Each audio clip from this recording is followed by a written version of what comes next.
G'day world, Chris Hogan and Andrew Grote coming to you live from the Me Media studio here at Burleigh Heads for episode 74 of Get Fact Up. How are you, Andrew? Yeah, good, thanks. How are you? I'm good.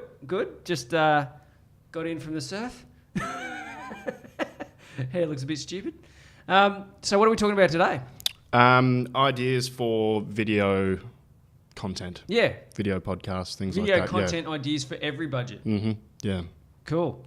So I guess some of the struggles that we see happen out there in the industry and with some potential clients and not so potential clients is that they don't even have any concept of what they can do when it comes to video content creation. They're going, well, no, I run a boring X company. Yeah.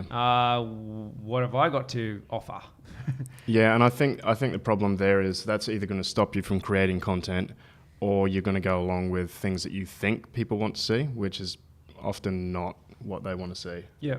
If that makes sense, yeah. And we're not saying that everybody's boring either. Like there's plenty of exciting, like concepts and products and services happening out there that could leverage video.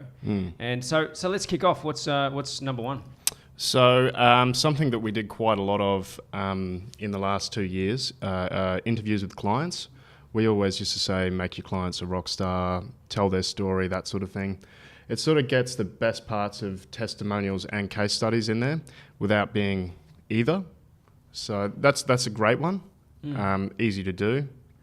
And I think people just, they appreciate it. It's kind of flattering if you do do something like that for a client. So one of the tips around interviewing your clients is that make the interview about your client, not about them working with you. So don't make it a testimonial. Actually ask them about the business, delve into their business.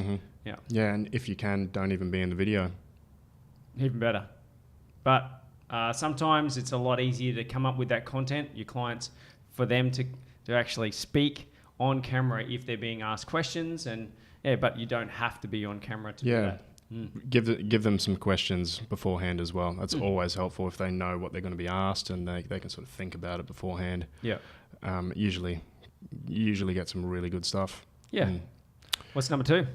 Explainer videos for what you do, services and products. And that's not an ad for your service or product. That's you literally saying how it works. Yeah. Kind of giving the game away a little bit, but the thing that people have to realize is that you're not going to lose business by saying how you do what you do. No. It just it positions you as an expert, really. Yeah. And you can guarantee your competitors won't know what to do once you start releasing videos like that. That's right. And I've seen some absolute shockers in this space. And you know but the content is still gold. So the people on camera, they weren't ideal. They weren't showmen or show women. They were everyday Joes and Joannes. And yeah, they weren't a ball of energy, but the content was still very valuable to the consumer. So absolutely, I encourage people to do those explainers. Yeah, for sure. No, I don't think you have to be a TV personality to do stuff like that. It's more real if you're not, and it's very approachable. Yep. Another good one, and it sort of ties into this as well, is to answer common questions. So video FAQs. Absolutely. Yeah, so there's plenty of questions that come through, via phone, email for those busy businesses, and why not? Put them in a video. Hey? This is literally what your clients want to know about, so why not create videos about it? And there's a couple of reasons why that's good. Obviously, your clients will receive it well because that's what they want to hear. You're also cutting down on customer service. You're not going to get as many of those annoying customer service inquiries, repetitive questions, if you have that content out there. The annoying part is the repetitiveness, not necessarily. Most people are totally welcoming questions, but it's when you answer the same question, 10 times a day, exactly. And it's also SEO goldmine. If people are looking for those answers, they're also looking for those answers on Google. Yep. And if they find it on your website, Google's going to like that.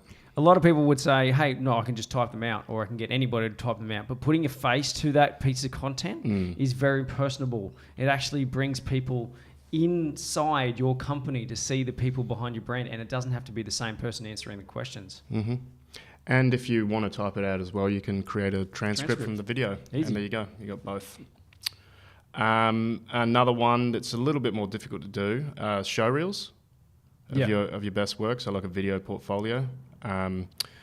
It's obviously more time and you need a bit of know-how there, but it's worth the investment for sure. Yeah, so some people won't just do a slideshow.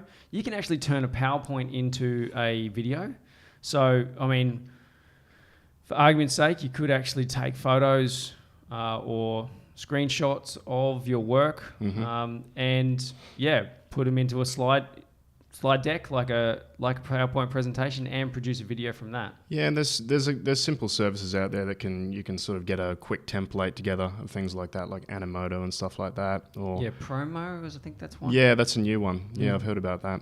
And then you've got like your Envato templates and things like that, but you do need to know a bit more to get that going. Yeah. Most of the challenges behind all of this content creation is time. And I guess that's, and skill.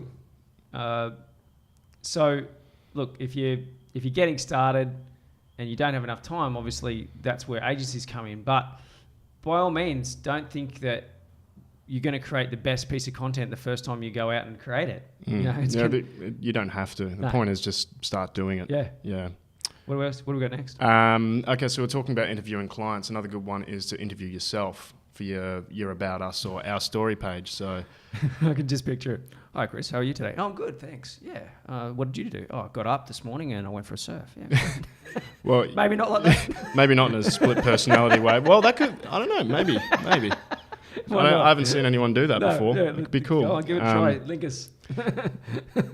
But yeah, it's another good thing because no one wants to read an About Us page. Well, people do, but if you do it in a video, it's a lot easier to digest, and people get to see the face behind the brand. It breaks down a lot of walls. Yeah. That sort of people might hesitate when they sort of in that corporate front of a website. If they can see the people behind it, it's helpful. Absolutely. What about things that you shouldn't do? Yeah, well, I'll let you kick off that one because I think you got a pretty good concept of what people should do. Don't create TV adverts or traditional TV adverts. No one likes seeing TV adverts on, say, Facebook. Yeah. What does Andrew mean by traditional? Maybe that home brand TV advert or that shouting person TV advert. 20% off, this thing, come in this Friday and then get it all in. Text flashing up on screen, all that sort of stuff. Stop it. Yeah. One thing actually we didn't cover, wait, I'll let us finish first on that one. So are we finished with the TV idea, bad TV adverts idea? I think so. Okay. Yeah. So one thing we didn't actually cover off is that they're all great ideas that people can go out and do themselves. Or they can engage an agency to go and do it. So we're going over time, guys, sorry. But some of the stuff that if you do go to an agency, what can you expect from an agency? Well, you can expect, obviously, higher production value, better lighting, 4K video. If you don't know what that is, then it just means that it's 4 times as good as what you're basically going to be able to shoot from your phone in some cases or a cheaper camera. Microphone setup, lighting, and just the space to do it because it can just be difficult finding a clean area to sort of do video recording. You can hire studios, you can hire equipment, you can hire props, more people on the ground, you can hire talent. And also, then if you don't want to put people in it, you can also put animated infographics or animation. And I'll get Steve to throw one of those in for us just so you can have a look at what we do there. And we'll also link that in the comments. But it's a great way to explain, I guess, complex tasks or complex things inside your business or processes or services inside your business that... Yeah, like sometimes you need to show visually how your services work. It's not as easy as just explaining it or writing it out. So that's where that sort of thing's helpful. Yeah. And if you are a small business and you want to portray that slightly bigger business, animated infographics is a really good way to do that. You might be a 2-person company, but if you're doing shipping, logistics, and all that sort of stuff, it's really hard to show off. Here's the package coming down the conveyor belt in this massive warehouse. That doesn't actually exist. So animation can do that really well. Well, I think that's about all we've got time for. Some good ideas there. Yeah, there's plenty of ideas. So hope you like that Get Fact Up today. Off the cuff a little bit. Actually, no, Andrew prepared for us.